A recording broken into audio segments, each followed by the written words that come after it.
we usually do this meeting organizing orthopedics in the winter. Dr. Cott, Dr. Edelson, and I, Dr. Gatt, we all talked about it and thought it would be better to start with you guys much earlier this year.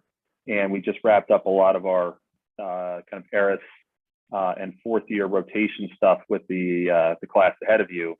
And we apologize for those of you who were either trying to get on a rotation or there was a lot of confusion with the registrar's office. There were some parameters in place that were meant to help the M4s and to make sure you guys had good experience. We want to make sure all of you get an opportunity in orthopedics and to get to know us and to get to know the faculty and the residents throughout the hospital and get you on a good path here so you understand what's ahead if you're interested in orthopedics. And if you're on this call and you're thinking about another specialty, that's great, okay? We just want you to have the information that you need so that you can, just make some good decisions over the course of this year. Third year of med school is a really important special time. It's a chance for you to grow. It's a chance for you to spread your wings a little bit, take all the information you've been acquiring over the last few years and put it to good use.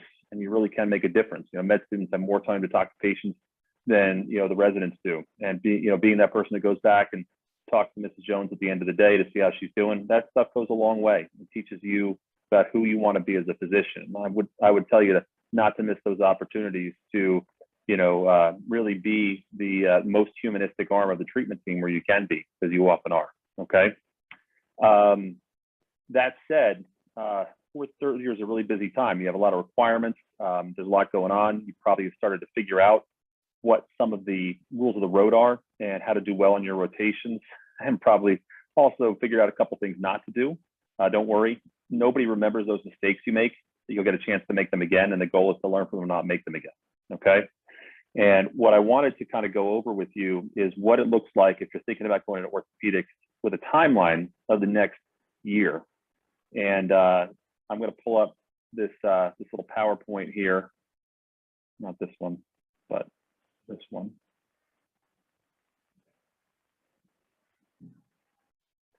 Hold on one second. Sorry. I had it up. I closed it.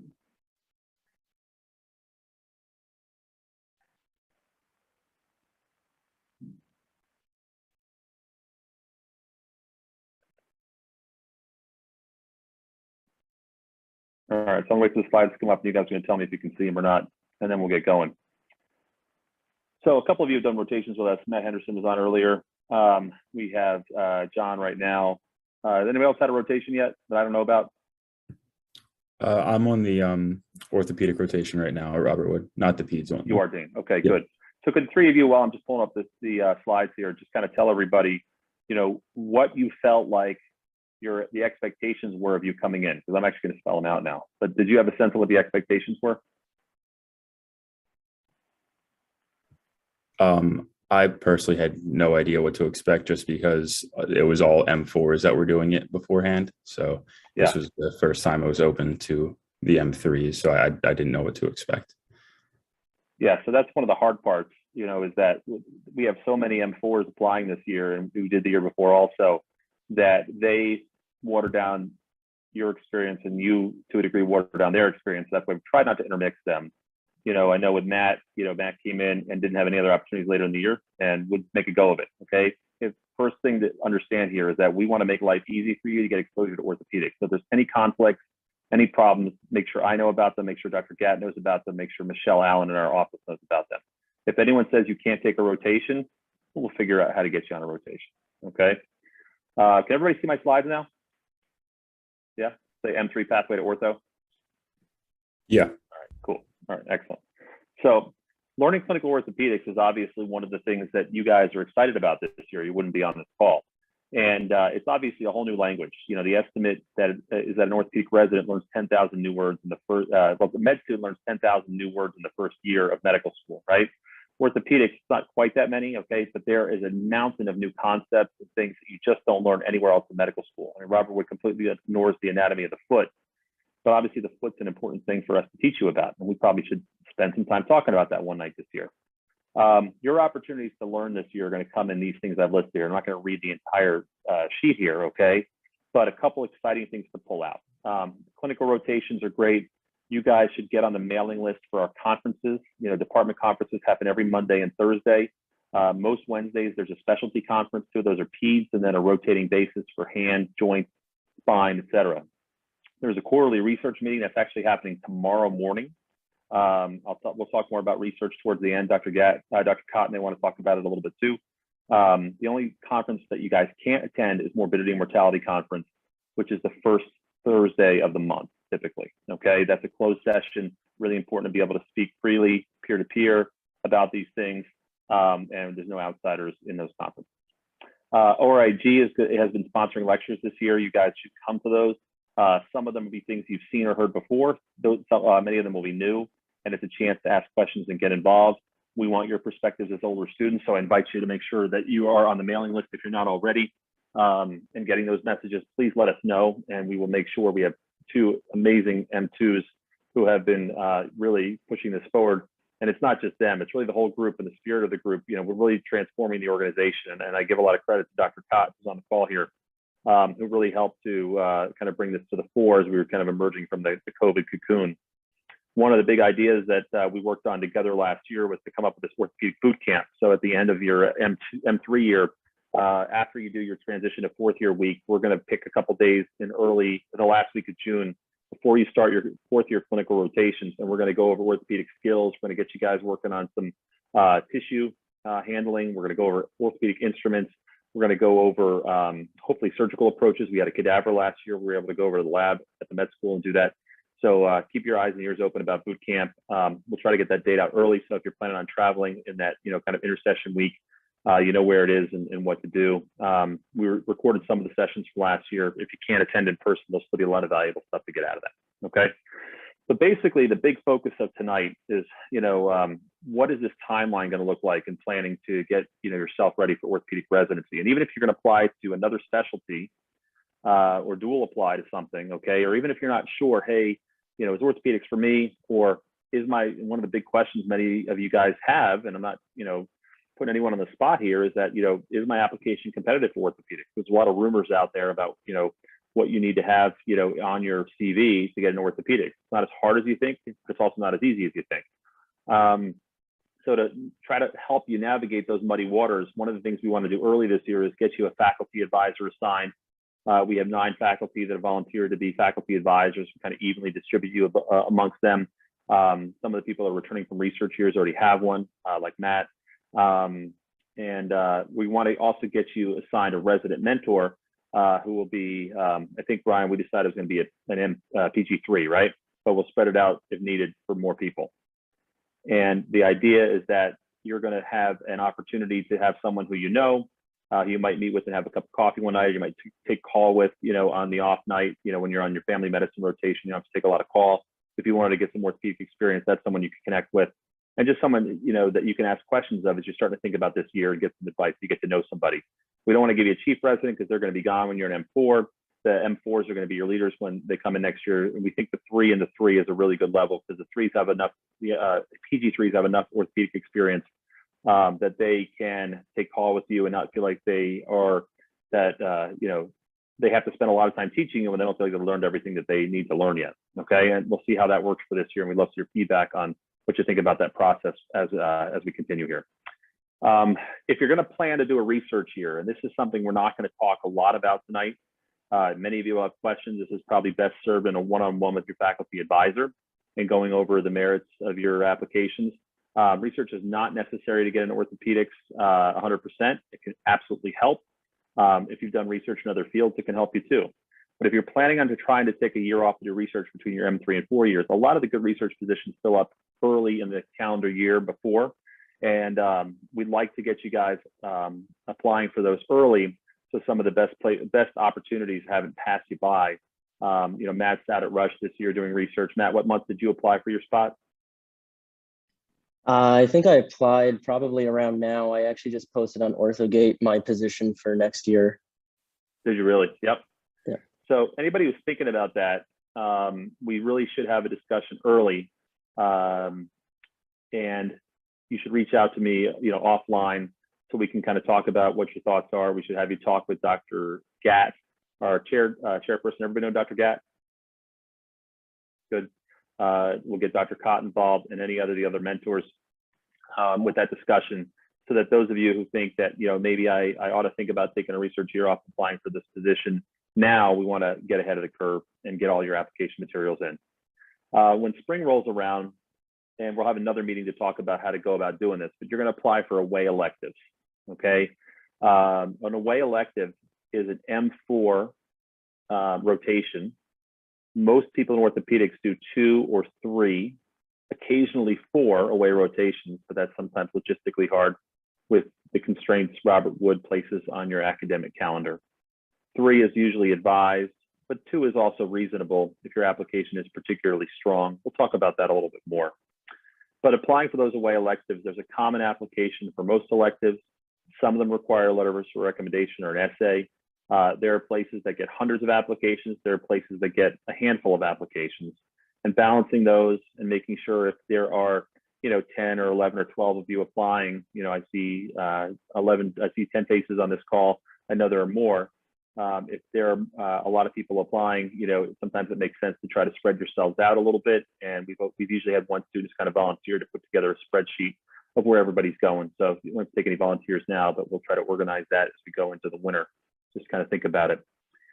Medical school helps you register for ERIS and the match. I think you sign the documents during the transition week in June. That's kind of a no-brainer. If you want to go into orthopedics, you have to sign up for the match. There are no spots outside of the match. And any spots that go unmatched are matched in the scramble, which is a secondary process. If the computer doesn't match the name of the program, those programs get listed on a national clearinghouse, and everybody at every medical school in the country gets those names, and they start rapidly calling the week before match to try to get those spots. So an ortho spot never goes unmatched. That hasn't happened in probably my academic lifetime. So you got to be in the match, but all of you are not surprised to hear that. From July to October of 2022, we're going to do our boot camp right before that starts to help you launch you guys off, have some good skills in place. So if you're doing ortho now, or you're doing ortho, in May, all of you will get a kind of a intense skills-based approach, some really useful didactic information too, so that when you launch into your sub-internships in the fall, you're ready to go. The order in which you do these does not matter, okay? You're not all going to be able to do a Robert Wood rotation before you go do an away. Sometimes it just doesn't work out that way. Some of you would have to take step 2 at a certain time. If you're dual applying for other things, you may have complications. Other outside institutions may not have availability when you think you have availability, and you will take other clinical rotations in the summer. You're not going to take orthopedics for 4 months in a row. Chances are it'll get broken up a little bit in some way. Step 2 sometimes is that break. Your ERIS applications are due around September 15th. That was the date this year. This is new in the last couple of years. Sorry for the spelling error there. There's a national date for releasing interviews on November 15th. So some programs have already decided who they're interviewing and haven't, but haven't notified them yet. Some programs are still reading applications. We're just starting that right now. We actually had a secondary list of questions this year that, the Robert Wood students would not get, but everyone else will get for why they want to interview here. And that helps to kind of cull the population of applicants to make sure that, people are serious about applying. So you'll get interviews in November, mostly in November of 2022. Accept those interviews. There will be conflicts. There'll be places you'll want to go to, but you can't because you want to go to the other place more. And there are 2 interview days on the same day, and you have to, weigh that. We'll talk about that when we get there. You'll interview in December and January 22 and 23. After you interview with the programs, all the programs that you've interviewed at, you are on their rank list, and they will be on your rank list. You can't rank programs that you haven't interviewed at, obviously. And you submit a list in your preference order of where you want to go for residency. And that's obviously sounds really daunting right now, so you don't know what you want. You don't even know what residencies, might look like or should be like, but we want to help you understand that, idea and form that picture for you better and better as time goes by. And the interviews are probably the most important part of that, and your away rotations. And then match day will be around March 15, 2023. And hopefully every single one of you matches where you want to be in whatever program you want. Okay. So that's kind of the timeline of what's going to happen. Any questions about that? All right, good. Yeah, Dr. McPartland, just a quick question. This may be better served offline, but for the military match process, I understand that timeline has shifted up a little bit. And I understand a couple of people have matched through the military side in ortho recently. So I just wanted to get that information if possible. Yeah. So John, I'd be happy to talk about that. What branch of service are you in? Army. Army. Excellent. Thank you. So yes, the military match is a little bit before. your commanding officers or whoever's providing vetting information right now will guide you as to what their expectations are of you. Most branches of service do require that you do at least one away rotation at a military facility. So in Army, it's Walter Reed for the most part. Army actually has the most spots of all the branches of service. And we've had people go to Walter Reed before in ortho. The fact is that you have to do those away rotations. You may be able to do a civilian one.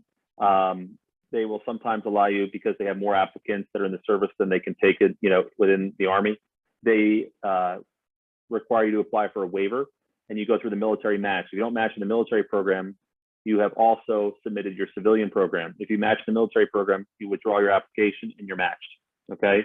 If you don't match, or you get the waiver basically from the military to go into civilian program, then you are in the regular match. You do all the regular interviews, but you will basically interview knowing that you're in the military match. And sometime during that interview period, you will probably find out that you matched. So for instance, a couple of years ago, we had a guy in the Navy who matched the day before he came for Robert Wood interview, and just came as a courtesy. And he was excited. He wanted to go to Coronado, and that's where he went.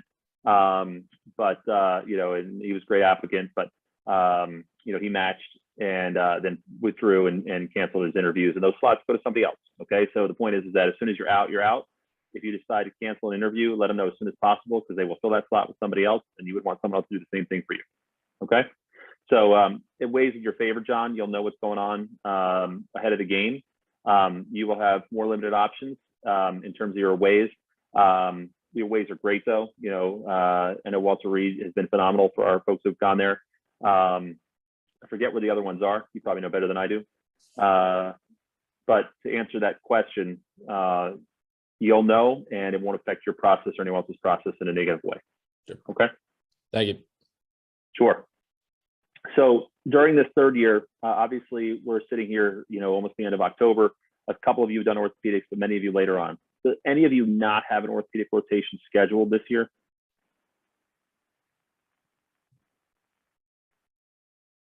Good. Okay. So here's the deal. When you do, you're not going to do more than 4 weeks of orthopedics this year. You'll do a lot more than that next year. You could definitely be around. You could definitely attend conferences, but generally you're going to get an elective on general surgery. If anyone tells you can't do ortho on general surgery, please let us know, because we can get you in. Sometimes they say it's full, there's too many. Dr. Gatt will make whatever accommodations are necessary. We just need to communicate. We've done that, on occasions when we've run into trouble in the past. The elective in the general orthopedics, covers trauma, adult reconstruction, sports, spine, and gives you a good general exposure. Pediatric orthopedics is very subspecialized. We have an elective on there. We changed it to 2 weeks. I know Matt and a couple other of you have signed up for longer rotations. John's with us now. And generally, if you're signed up for 4 weeks, all we'll do is we'll put you on pediatric orthopedics for 2 weeks, and then we'll rotate you through general orthopedics and make sure you see some trauma and some joints.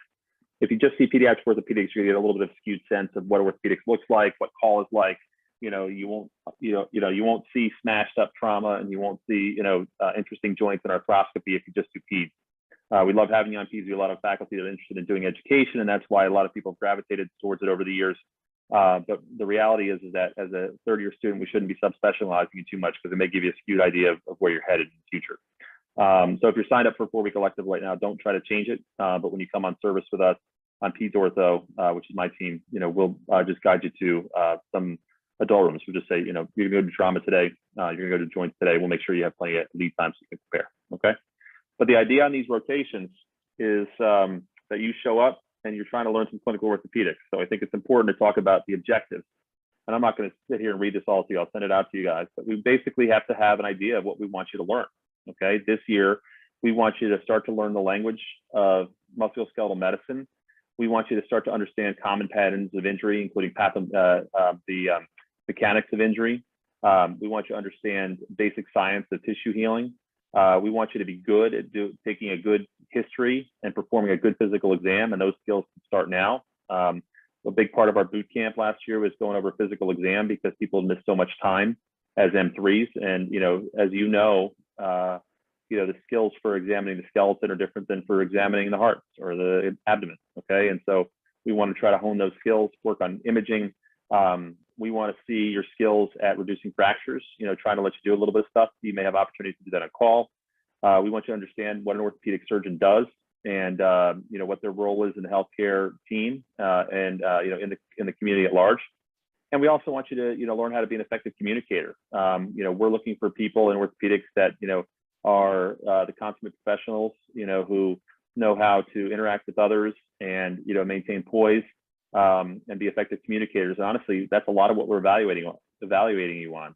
As a third year, we don't care if you don't know the answer to the question. As a fourth year, a little bit more. We want you to show up and know your anatomy. We want you to be a good citizen. We want you to be helpful.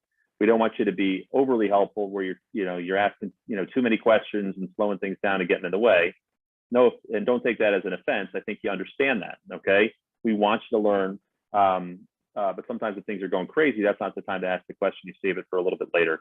I tend to be very understanding of that kind of stuff, and everybody else is too. We're all excited to teach you guys clinical orthopedics. Okay. We love having you around. We love your enthusiasm. But if it's something that needs a longer discussion, sometimes, in the flow of the day, you just kind of read the room and know to kind of hold that off for later. But that said, we want to teach you these skills during your rotations. And how are we going to do that? Well, we're going to have you do these third-year rotations. We have over 40 orthopedic faculty in different groups.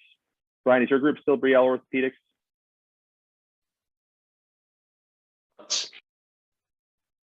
Sorry, you were muted there for a second. Oh, can you hear me now? Yeah. So it's going to be Orthopedic Institute Brielle Orthopedics as of the first of the year.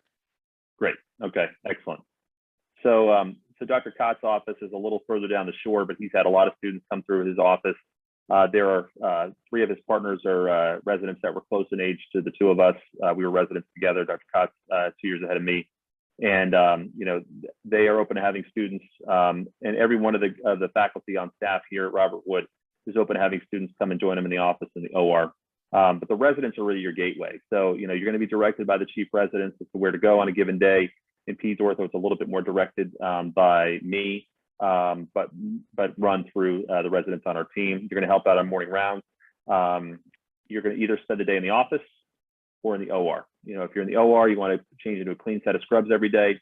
The reason why we have a prerequisite of surgery or OB before you come on orthopedics is you got to know how to scrub safely and not contaminate the room. If you don't, make sure that you get, some experience with that beforehand. If you find yourself in a situation where you're coming on ortho and you've had 0 surgical experience, make sure we know. And if we have to give you a crash course for a couple of days on doing it the right way, then we'll do that. But we got to make sure that we're not compromising patient care. And we know you guys understand that, and we'll want to be as safe as possible. And then we can have some fun learning together. In the office, we want you to come in professional attire. So, no sneakers, collared shirt, usually a tie is a good idea. Young ladies, professional attire. Tiffany, you're the only one here, but, I think you guys know what professional attire looks like. We want you to stick around to the end of sign-out of the day, be accountable for everything that you do. The student that disappears is the student that gets forgotten. They recognize when you're not around. You should probably take call once every 2 weeks. So if you're on a 4-week rotation, take 2 calls. If you're on a 2-week rotation, take 1 call. Okay. And as a third year, that usually doesn't have to be on a weekend. But if you do take a weekend night, then you won't miss, a day of your clinical rotation, which I think may be to your advantage. The expectations, like I said, we want you to show up, know your anatomy, read about things that you don't know, and be a good teammate. Okay. So what does it take to match in orthopedics? I want to hear from you guys now. So there's a lot of stuff floating out there. I know there's a Yellow Journal article about, the average board score and how many publications you have to have.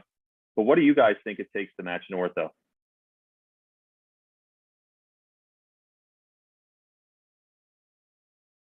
I'm just going to go around the room. James. I was talking to a 4th year who's applying now, and it sounds like he's applying to like 90 or so programs for interviews. So takes that, and then once you get your interviews, maybe 15 plus once you get there to hopefully match into a program. So there's some data on this in JBJS. Average number of programs applied to, I think, is 68. But the range is, 40s to hundreds. Does anybody know how many programs there are in the country? DO programs are included now. I think it's up to close to 160. Does that sound right, Brian? I'm not sure, but I think maybe even with the DO, maybe 190, something like that. I think there's almost, I think we're close to 900 spots per year. Yeah. If I'm not mistaken. The DO, it went from 780 to 900. Yeah. So the statistics on matching as of 2014, when the program number was more in the 160 range, was about 74% match rate. Okay. Robert Wood has done very well. Brian's done a study with some of our other med students. Dane, I think you're part of that team, right? Am I wrong about that? No. I think that may have been the project that they did right before I started working with Dr. Cott. So, Brian, we saw our match rate over the last 20 years here was what, 87%?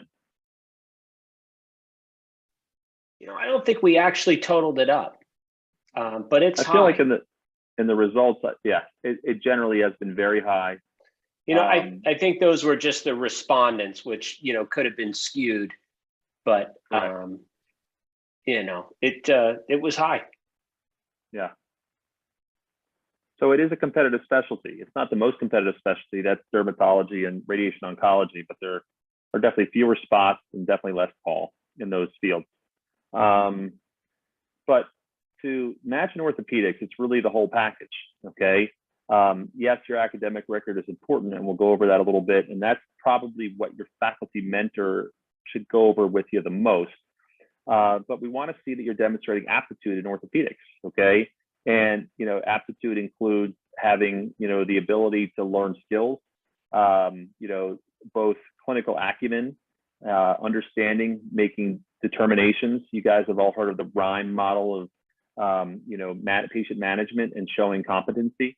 We want to turn you from reporters into interpreters by the time you're M4s. Not on everything, but on a lot of things. Okay. As a 3, you're taught to be a reporter, but we really want you to start thinking about the next level stuff. We want to see that you, can show the ability to develop surgical skills. Not everybody's a natural surgeon right away. I certainly wasn't. You operate with your hands, but you also operate with your brain. So the first and foremost thing is to be safe and to know your anatomy and to know what you're doing. The other things tend to come with time. If someone's really struggling with this, we'd like to try to, find those people and help them. This career isn't for everybody. Okay. And if one of you, is going through this and we realize, hey, this may not be the best thing for you, we want to tell you that. Okay. That's not to discourage any one of you. Okay. Because learning to do surgery is something most of you can do. It's really a lot of the clinical judgment and the professionalism that we really want to see out of you. We want to make sure that you're good communicators, you're good team players, that you have the work ethic and the commitment. Okay. And that, you really do match up with this specialty. We need a broad range of people going into this. We need more women. We need more underrepresented minorities going into orthopedics. That's certainly not what I see looking at the grid here, and that's okay. All right, that doesn't reflect poorly on this group or the group at large. But we want people who can work together. And a good orthopedic resident is a lot of things. Okay, and you probably could each go through and list them. But the fact is that one of the things we're really evaluating you on is your ability to show up and just do a good job and be a good citizen. Okay, so just keep that in mind, and that goes for any of your rotations. I'm sure you're figuring that out. A lot of your evaluations come from the impression the residents form of you. Okay, and that's true of your third-year rotations too. And that kind of gets me to what probably the most important thing in your application is. It's actually not your board score. Okay, it's probably your third-year grades. Your third-year grades and your SAT scores have actually been shown to correlate most highly with what is deemed a successful resident. Don't ask me why. That's an old study back when people recorded that data at the University of North Carolina. But the fact is that, we need to find people who can do the job, people who can pass their boards. So that's why exam scores are important. We often are very interested in the things that you do beyond school. Okay. Obviously medical school is very intense and you got to dedicate a lot of time to it, and your academic record will reflect that. But as well-rounded people, we all have other things that we're interested in. And a lot of times that's the stuff I find myself talking about in interviews. What community academic service have you done? What kind of travel, have you done? What interests have you had outside? If you had a career before you came here, what was it? And why did you like it? Why did you switch? That's the stuff that's really interesting. And then of course there's research, okay? And we'll talk about that quickly because that's a discussion we should kind of get into more broadly with your advisors. And I'll let Brian, I'll let you chime in a little bit.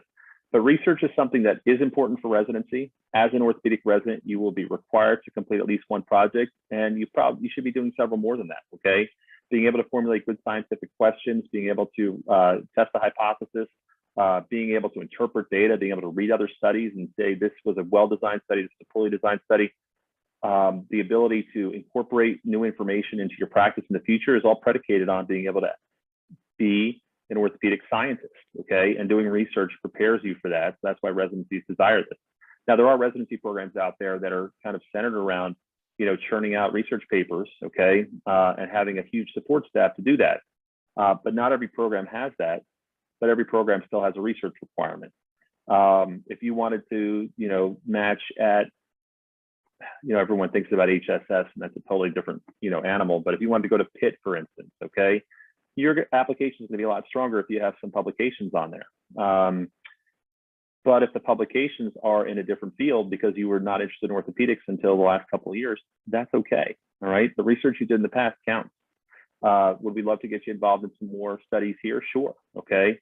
But don't discount research you've done before. And that's something you should definitely talk about with your advisors. Is there a magic number to match? No, there isn't. Okay.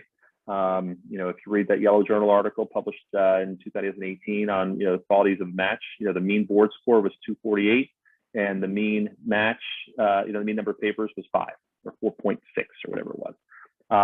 Does that mean people match with that? Yes. Do people have more than that? Yes. Do people have less than that? Oh, yes. Okay. So it's really the whole package. All right. And if you have some research that you're already working on, research you've already completed, or research that you've done in the past that you can help kind of wrap up and get to a stage where it's publishable, I think that's valuable. Okay. And I'm sure you guys will have some questions about that component of it. But basically, you want to do well this year. You want to have grades to show for it. And I know that there's the shelf exam and they're hard, and you got clinical honors, but then you didn't get on the shelf. Just go get the honors. I know things were pass fail last year. Do you guys have honors this year? Yeah. So, you're starting to learn what the shelf exams are all about. The first couple are hard because they're really meant to kind of create stratification there. And once you've gotten medicine under your belt and gotten surgery under your belt, they start to get easier because everything kind of centers around medicine. You start to learn what the questions are. And talk to your classmates, about how to prepare for those exams. Talk to fourth years about how to prepare for those exams because it'll help you. And those things, they do matter, okay? Letters of recommendation are also important, okay? And we can talk about that briefly right now. Letters of recommendation don't have to all come from orthopedics. I think some of the best character references come outside of orthopedics. If you really hit it off with a faculty member this year, that you spend a lot of time with, and you feel like, that psychiatrist or that family medicine doctor would write me a great letter of recommendation, don't hesitate to ask them, okay? And it's not a bad idea to ask them to write it early and just file it with the dean's office. And then they can, call upon it later to bring it back out. And you don't have to use every letter of recommendation. Now, you shouldn't be asking every faculty member, in the hospital for a letter of recommendation, okay? They'll catch on really quick that you're doing that and they'll get annoyed. But the fact is that people who get to know you well should write one. But within our department, your faculty advisor is going to write you one. The chairman of the department will write you one. And often you find one other person, whether it's in a away rotation or here, that you work with for several days or a week or more, who can write you a good letter of recommendation, okay? And those are part of your application too. And you really want someone who can say good things about you and know something about you, not someone who you spent a day with and ask them for a letter of recommendation. Okay. So that said, I put this question of research up here because that always comes up, but I'm going to kind of stop talking. Brian, do you want to add anything about what goes into this? I know it's been a while. You applied for orthopedic residency, but in your mind, what goes into a good package? No, I mean, there's a lot to digest and break down here, and I'll just start by saying how lucky you guys are to have Dr. McPartland. I mean, I don't know of anybody else that's more committed to you guys getting a spot in orthopedic residency than Dr. McPartland. I mean, he lives this every day, and it's really exciting to see, and the amount of time that he's put into this over the last decade, even plus. and he's really taken this on almost single-handedly. So a lot of programs don't have this. He's a huge advocate for the medical students. So don't discount it. And, you know, everything you're hearing is it's really fantastic, and, you know, take advantage of that. That being said, though, it is competitive, and, you know, you talk to different people and you get different numbers, and the number of people that match after not matching the first time is like 50%. So 75% match the first time, and then you either do a research year or a prelim year in general surgery, and then 50% of those match the second year. So now you're up to like 87, 88%. So you know what? So if you do have to do another year and we have to audible, if you want to do orthopedics, like, we will find a way to let you become an orthopedic surgeon. I mean, there's always an outlier or someone that, you know, really doesn't have the aptitude for it. But if there's a will, there's a way. And everyone says, oh, I don't want to waste a year of my life, or it's so, you know, embarrassing when everybody else is going to match day and, you know, I'm doing research. You know what? It all is forgotten. I mean, life is long. And, you know, like me personally, I mean, I absolutely love what I do. I mean, I don't feel like I work. I mean, and I work harder now probably than I did in medical school or college or residency or I mean, maybe not residency because of the overnights, but like I work really, really hard, especially the last few years as I got into more academics. But I like it. I mean, I'm doing it because I like working with the students. I like working with the residents. You know, I'm very curious. So, you know, and as you get busier, more opportunities just open up.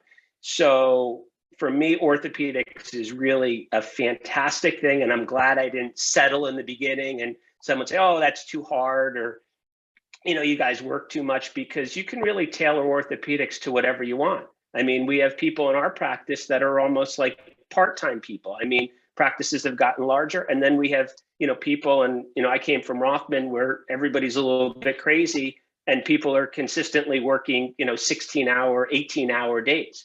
So you have the whole mix and the whole gamut, and you can kind of make this whatever you want to be. So don't be discouraged. And if you want to do it, you know, I'm going to try to help you guys get a spot. I know Dr. McPartland's going to do everything he can to get a spot. But it's not going to, and I can already tell you, and I'm just starting to get into this, and I think 4 people asked me for letters of recommendation, and there was a wide spread in the letters that I wrote, because, you know, I mean, my credibility means something. I have contacts, you know, through the country with different, you know, committees I serve on, and you know, programs that I've run, and it has to be realistic. So, you know, somebody who, you know, like, you know, say Amr spent a research year with me and we wrote over 10 papers. I mean, and he is brilliant and he's fantastic. And the letter I wrote for him is very different than the person who came to my clinic 3 times for 3 hours and asked me to write a letter. I mean, a nice person, but it's just going to be very different. So, you know, that being said, I think the letters of recommendation matter. You know, you guys still have step 1, which is nice. And obviously you guys probably scored well on it, and it's not an absolute. But I think having those letters of recommendation is really going to strengthen your application. And I think one way to get that, you know, is through the research projects, you know, and I'll, you know, call out Dane a little bit. Dane and I have been working together for what, 6 months, 8 months now on this project. I mean, the guy is awesome. I mean, he crushed it. He's a first author on a paper. I'm sure we'll get the thing published. And, you know, he's going to be sitting in a very good position, not only from the paper, but I could see what type of individual he was by us working together. And, you know, that I think is one of the benefits of, you know, getting involved with a mentor, you know, participating in a scholarship project, because they can really get to know you and then they'll go to bat for you later on. You know, and then also with research, I think, you know, that's what I told, you know, Dr. McPartland is one of the strengths that I think I can bring. And I'm not a basic science researcher, but I was forced to learn the process, because in, you know, where I was before, you know, you were compensated basically, you know, part of your compensation was, were you able to be productive? And it wasn't the right fit for our group, but as I was going through the process, I was forced to kind of learn how to do it. So I think I kind of know how to get the job done, and I can help facilitate. And those people that are interested in doing research, or at least interested in strengthening their application, you know, I can kind of help you get to that point where you can get, you know, publications done. You know, I kind of, you know, understand the system. So that's something we have. And, you know, I'm trying to encourage some of the residents to do it too. But already I see, you know, some of the senior medical students are ready to take like a lead role. So if you guys hop on and you're working on something now, well, you know what? You know, as a, you know, PGY1 or PGY2, you're doing your own projects in residency. You're just that much further advanced when you go through the system. So it's a good time to start. It's hard to fit it in. There's a lot of other conflicts, but we can accommodate it. And it's also like, if you just say, hey, I mean, we're going to give you guys the preference. So, I mean, honestly, we have M1s that are now asking to get involved. But if you guys want to do research, we're going to kind of give the preference to you guys because, you know, your timeline is shorter. So we have the research meeting tomorrow, but we also have the spreadsheet, and that has all the projects that are going on right now. So you can see where there are openings. You know, you can talk to some of the different attendings or residents and say, hey, how can I hop on something? And, you know, stuff comes up all the time. It's not like we have like this, you know, master checklist of what we're doing. You know, you see an interesting case, or, you know, Dr. McPartland and I have a discussion and we're like, how does that work? Or, you know, we both kind of scratch our head and say, is there some way we can study and look at this? And then, you know, it kind of develops from there.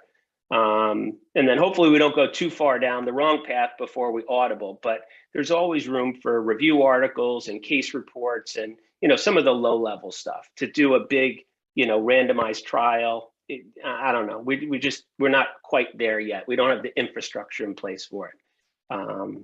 But we can get you guys involved in stuff if you want to be.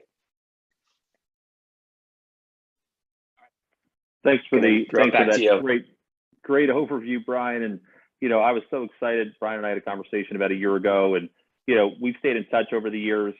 We worked a lot together in residency, and I was just so excited that he came back, you know, when his group kind of changed its affiliation. You know, he had really enjoyed doing some research at Jefferson and brings a wealth of, you know, really insightful experience and a lot of know-how and a lot of, you know, just initiative. Brian's a starter. You know, he created so many of the systems that are in place still at Robert Wood for keeping track of patients in the hospital. He built a database from scratch when he was a PG4 and PG5, and they're still using the same one today. You know, we worked together on getting the website up to speed, the first department website, a lot of other things. So I'm so excited that he's back. And one of the things that I'm not particularly strong at is research, but I'm looking forward to learning just as much as you are from him and others. And there are other faculty that are, you know, interested as well. And having the spreadsheet, showing up for the quarterly research meeting, we'll send out a Zoom link for tomorrow's meeting. Brian, while I'm talking, can you pull up that Zoom link for tomorrow for them and put it on the Zoom on the chat? Put the link for the spreadsheet too, so you have that. Yep, that's up there now. So just listening to what projects are going on, and then seeing what you're interested in, reaching out to the PI or the resident on the team, and seeing if you can jump on can really be helpful. And one of the things we like to do, since there's so many of you and there's so many that are interested, is really help this to generate more projects, quite honestly, you know, and get more faculty involved in doing good clinical research. So I'm so excited about this, and I think this is something we should, you know, spend more time on.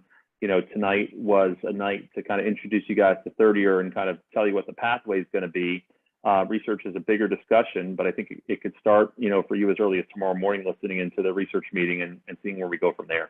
And Dr. Gatt's really excited when you guys get involved. A lot of times you have ideas, and so many of you have picked up the ball and run with it as students, you know, just come into those meetings. So that's the Zoom link that Dr. Cott put there. Does that come in all across all the way there, Brian? Yeah, I think that's the, so in the Zoom, the first one is the spreadsheet, the code, and then the bottom one is the password. Got it. Is that, okay. Is that right? And that's for fracture conference, grand rounds, and obviously the research meeting, which takes the place of grand rounds. So that gets you into everything. Right. You know, I will say also, what's that? Yeah, all the conferences you can access with those codes, they don't change. Right. And, you know, a project we've started too is we've started recording the conferences, so you can listen to them on your own time. If you're on another obligation, you can't come at 7:30. So I'm going to throw the YouTube link up there as well, and pretty much everything's on there, so you can do it at your leisure. I have a quick question regarding that.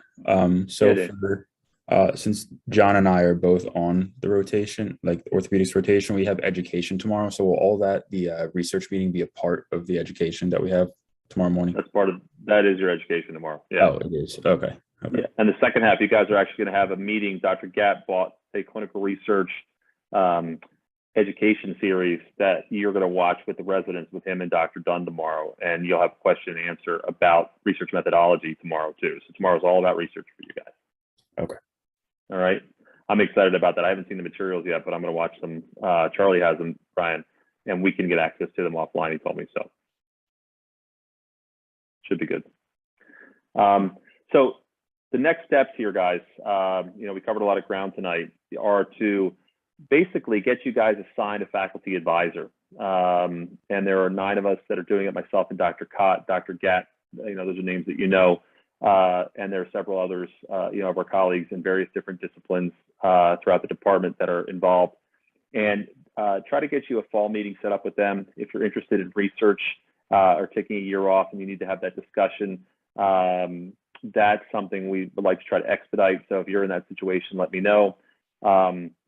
We didn't go over what your academic record needs to look like to match. This is not a night to try to worry you, but if you have concerns about your application, it's worth having a conversation about those, to make sure that you're on the right path.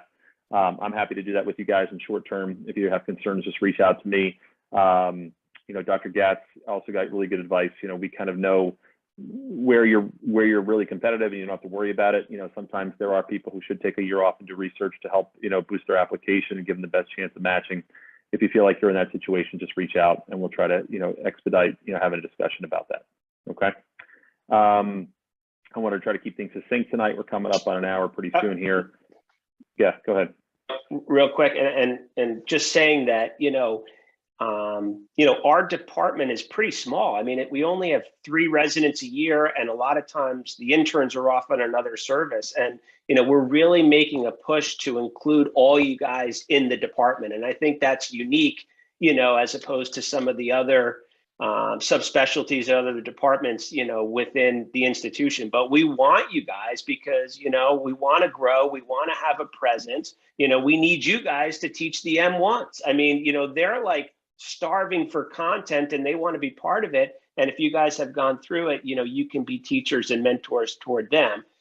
So we really encourage you guys to get involved in almost everything. I mean, there's almost nothing that you can't, just with those links right there. And you can get involved in pretty much everything.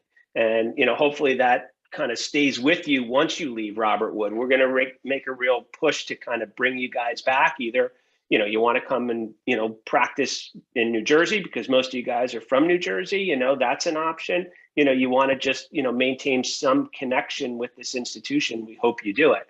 And, through working with us through the 4 years, those kind of relationships continue to grow. So, you're more than welcome to, hop on anything we're doing. Don't feel like, oh, you're imposing. We want you there. We actually need you there to kind of, strengthen what we're building. I couldn't agree more. All right. So any other questions that you guys have? We'll try to wrap up in the next couple of minutes. You have the links there. Can everybody copy the chat? I'll save the chat too and try to email that around to everybody. I may be the only person as the host that's able to do that. But I think that let me jump in one more time. Sorry, Tom. Just one technical point. And I think, Tiffany, I give you a lot of credit for figuring this out and getting it done. I'm not sure how you did it, but there was a little glitch with the registrar where you couldn't sign up for a 3rd-year adult orthopedic rotation at Robert Wood. You could only sign up for it at Monmouth. That's now been fixed. So anybody that is signed up for Monmouth that didn't necessarily want to go to Monmouth but wants to be at Robert Wood, just contact the registrar and that can get changed. If that's old news, I apologize, but I just want to make sure people are where they want to be. No, I appreciate that, Brian. So Monmouth has its own residency program, but because it falls under Robert Wood Barnabas as a Barnabas hospital, we have access to the rotations there. And many students have been on general surgery at Monmouth and sought out an ortho rotation there just to get some exposure. And that's created a link between our two programs, which has been really nice. And over the last 2 years of the pandemic, it's actually allowed our medical students to have experience and exposure at two residency programs, which is a fairly unique situation. It kind of flounced the rules a little bit that we couldn't do away rotations this year. People who went to Monmouth actually had 3 aways. Monmouth has 2 residents a year. It's a pretty small program, but I think that we have 3 residents maybe 2 of the residents in the first 2 classes, are from Robert Wood. We've had many that have gone there over the years. So it's definitely an advantage to get some exposure there also. And you get to see some great orthopedics being done in more of a, all the orthopods at Robert Wood are in private practice. My group's employed by Robert Wood Barnabas Physician Enterprise, but not by the hospital. So both groups you're seeing, private orthopedics getting done in an academic way. People kind of call it a private-demic model. But you really get the best of both worlds. You get access to a huge number of patients, but you get, surgeons who are really phenomenal that are heavily focused on a clinical practice, and the residents get a great experience from it, and so do you guys. So we want to have fun showing you this stuff this year and getting you, kind of marinated, if you will, in clinical orthopedics. Okay. So Dr. Gatt had emailed while we were on this call. So this is the research update that I guess each of the residents or many of the residents will be presenting tomorrow. So you get an early look and you can see what they're going to be talking about, just so you're up to date and aware of what's happening. See if there's something interesting and can you see that there? If you have the chat open, does everybody have chat open? Yeah, chat, it's a Microsoft Word document. So if you click on it in the chat, you can actually download that to your desktop and look at it.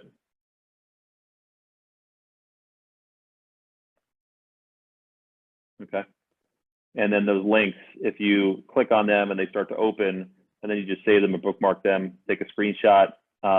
I will save the chat and email it to you guys also, because it comes across the text format, so you'll have the links. I'll do that as soon as we get off. Okay. So we'll plan another meeting, before the end of the calendar year. We're coming up on November 1st. Probably after you guys finish your clinical rotations and go off for the holidays.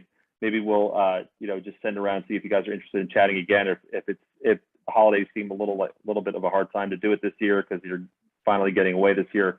We could do it, after the first of the year. But anybody who's interested in taking a year off for research, we probably should sit down and talk about that soon. Okay. So with that, it's great to see everybody. Brian, thanks so much for coming out tonight. Matt, good to see you. Keep the faith, represent well in Chicago. All right. If anybody has questions about, a research here and what it's like, Matt, is it okay if they reach out to you? Yeah, absolutely. Yeah, great. Appreciate that.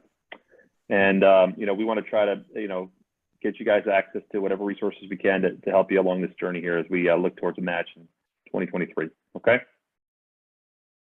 All right. Thanks, everybody. Have a great night, guys. Thank you. Thank you. Thank you. Thanks very much. Got it.